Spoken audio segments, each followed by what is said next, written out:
Для каждого народа, особенно для маленького, очень важен каждый гений. Вот каждый человек, который, ну, вообще чеченцы войдут, если в какую-то всемирную историю, там, 10 веков спустя, они войдут только тем, что они отстояли свою страну, да? Они победили гигантскую империю.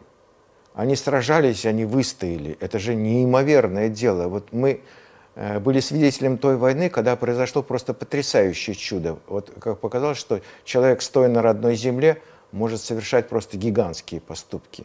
Это не выдуманные 300 спартанцев, да, которые миф неизвестно откуда взялся. Это реальная история.